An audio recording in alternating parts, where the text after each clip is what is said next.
Norway सिर्फ northern lights और midnight सन का देश नहीं है। यहाँ दुनिया का भविष्य बचाने वाला सीड वॉल्ट है। पोलर बियर से बचने के लिए लोग बंदूक लेकर चलते हैं और ऐसा एक शहर भी है जिसमें सूरज की रोशनी पाने के लिए पहाड़ पर विशाल शीशे लगाए गए हैं। अगर आप स्वालबार्ड द्वीप पर जाते हैं तो कई इलाकों में शहर से बाहर निकलते समय बंदूक साथ रखना लगभग जरूरी है, क्योंकि वहाँ पोलर बियर इंसानों पर कभी भी हमला कर देते हैं। नॉर्वे की एक जेल ऐसी भी है जहाँ कैदियों को होटल जैसी जिंदगी मिलती है।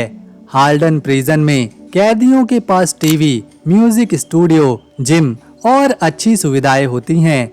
उनका मानना है कि सम्मान देने से अपराधी दोबारा अपराध कम करते हैं। यहाँ तेल से कमाए गए पैसों का फंड इतना ज्यादा बड़ा है कि इसकी वैल्यू पूरी दुनिया की सबसे बड़ी सरकारी निवेश निधियों में से एक है। सिद्धांत रूप से ये हर नागरिक के हिस्से में लाखों रुपए के बराबर संपत्ति को दर्शाता है। यहाँ के रुकजोकन नाम के शहर में कई महीनों तक पहाड़ों की वजह से सीधे धूप नहीं दिखती, इसीलिए पहाड़ पर विशाल दर्पण यानी शीशे लगाए गए जो सूरज की रोशनी शहर के चौक तक पहुंचाते हैं। नॉर्वे में नई बिकने वाली कारों में अधिकांश इलेक्ट्रिक व्हीकल्स होती हैं।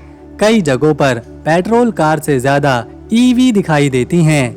यहाँ के उत्तरी हिस्सों में हजारों रेंडियर सड़क पार करते हैं। कई बार गाड़ियों को लंबे समय तक रुकना पड़ता है क्योंकि जानवर को पहले जाने देना होता है। नॉर्वे दुनिया के उन देशों में से एक है जहां नल का पानी इतना साफ होता है कि लोग सीधे नल से पीते हैं, क्योंकि यहाँ का पानी सीधे पहाड़ से इनके घरों में आता है। यहाँ के लोग बेहद शांत हैं जो अपना जीवन प्रकृति के साथ जीना पसंद करते हैं। मानसिक और शारीरिक रूप से प्रकृति के साथ समय बिताना यहाँ की जीवन शैली है। दोस्तों, नॉर्वे में अगर किसी सरकारी काम के लिए किसी अफसर को पैसे देकर काम जल्दी करवाने की कोशिश करी जाए तो समझिए लेने के देने पड़ सकते हैं। यहाँ रिश्वत देना और लेना दोनों ही बहुत बड़ा अपराध है, इसीलिए ज्यादातर लोग बिना किसी जुगाड़ के ही अपना काम खुद ईमानदारी से करते हैं। नॉर्वे में बच्चों पर पढ़ाई का ज्यादा बोझ नहीं डाला जाता। वहाँ सिर्फ किताबें रटवाने की बजाय खेल, प्रैक्टिकल चीजें और नई स्किल्स सिखाने पर भी पूरा ध्यान दिया जाता है। ये वही देश है जहां गर्मियों में कई हफ्तों तक रात ही नहीं होती और सर्दियों में कुछ इलाकों में सूरज महीनों तक दिखाई नहीं देता। यहाँ एक ऐसा शहर भी है जिसका नाम सुनकर शायद आप हंस पड़ें। इसे हेल यानी नरक कहा जाता है, लेकिन मजेदार बात यह है कि सर्दियों में ये जगह सचमुच बर्फ से पूरी तरह से जम जाती है। इस देश में दुनिया की सबसे लंबी रोड टनलों में से एक है जहां सफर करते हुए रंग बिरंगी लाइट्स और खास डिजाइन बनाए गए हैं ताकि ड्राइवर को नींद ना आए।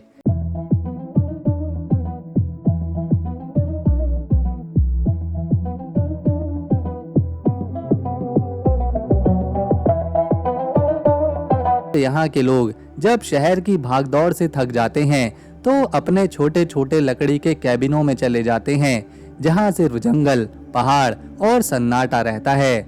लेकिन सबसे जादुई नजारा तब देखने को मिलता है जब रात के अंधेरे में पूरा आसमान हरी, बैंगनी और नीली रोशनी से भर जाता है।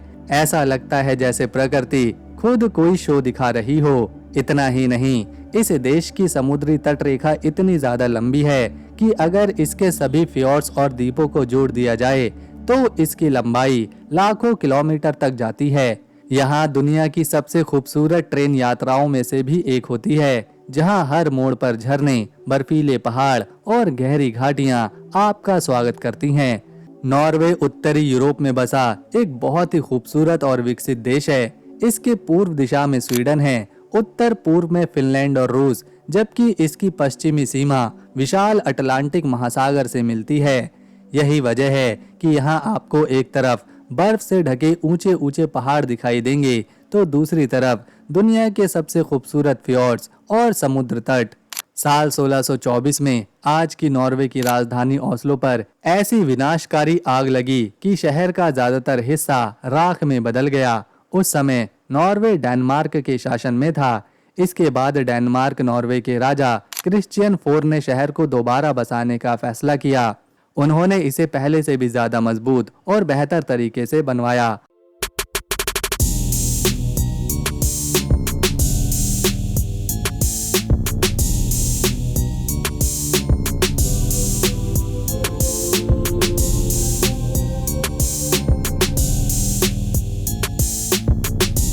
और अपने नाम पर इस शहर का नाम क्रिस्टियानिया रख दिया। लगभग 300 साल तक ये शहर क्रिस्टियानिया नाम से ही जाना जाता रहा, लेकिन साल 1925 में लोगों की इच्छा पर इसका पुराना नाम ओस्लो फिर से वापस रख दिया गया। आज ओस्लो शहर दुनिया के सबसे आधुनिक, साफ सुथरे और पर्यावरण के अनुकूल शहरों में से एक है। यहाँ की इमारतों में आधुनिक डिजाइन और प्राकृतिक सुंदरता का ऐसा मेल देखने को मिलता है जो बहुत कम नजर आता है। शानदार म्यूजियम, अत्याधुनिक लाइब्रेरी, वाटर फ्रंट और हरियाली इस शहर को और भी खास बनाती है। ओस्लो शहर की सबसे दिलचस्प बात यह है कि आप सुबह बर्फ से ढकी पहाड़ियों पर स्कीइंग कर सकते हैं और कुछ ही घंटों बाद समंदर किनारे बैठकर धूप का मजा लेते हुए कॉफी पी सकते हैं। दुनिया में बहुत कम राजधानी ऐसे शहर हैं जहां पर इस तरह की जिंदगी देखने को मिलती है।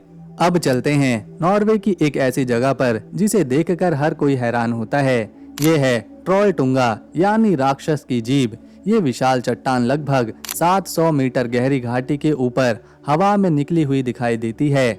नीचे गहरी खाई, सामने बर्फ से ढके पहाड़ और बीच में ये पतली सी चट्टान। ऐसा नजारा शायद ही कहीं और देखने को मिले। लेकिन यहाँ तक पहुँचना बिल्कुल भी आसान नहीं है। ट्रोलटुंगा तक जाने के लिए 27 से 28 किलोमीटर की कठिन ट्रैकिंग करनी पड़ती है, जिसमें आने जाने में 10 से 12 घंटे लग जाते हैं।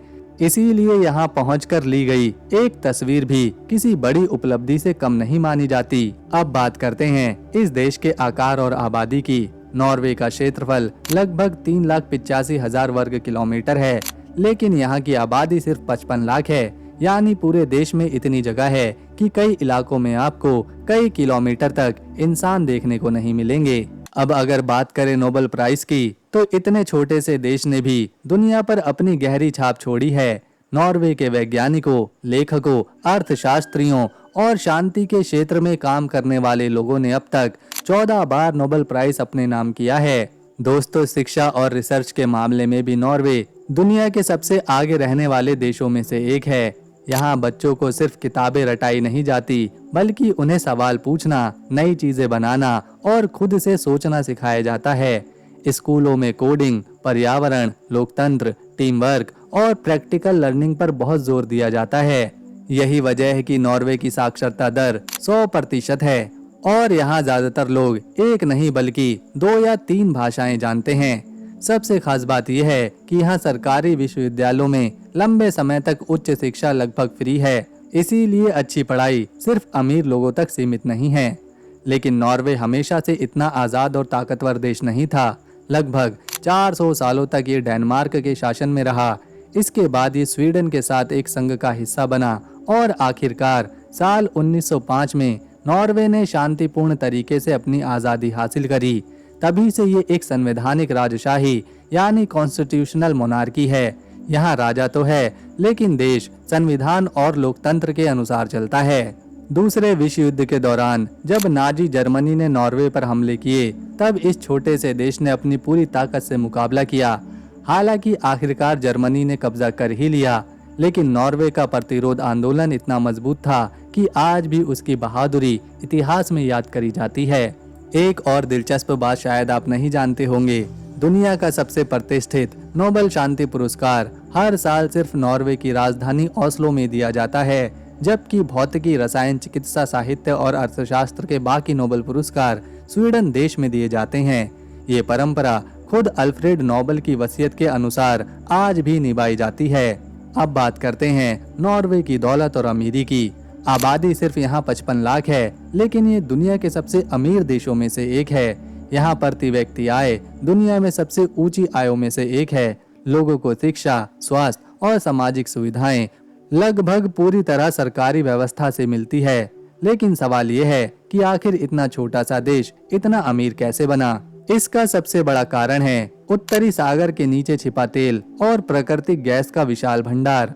जब 1960 के दशक में यहाँ तेल की खोज हुई, तब नॉर्वे ने सिर्फ उसे बेचकर पैसा खर्च नहीं किया, बल्कि भविष्य को ध्यान में रखते हुए उस कमाई का एक बड़ा हिस्सा एक खास सरकारी निवेश फंड में जमा करना शुरू किया।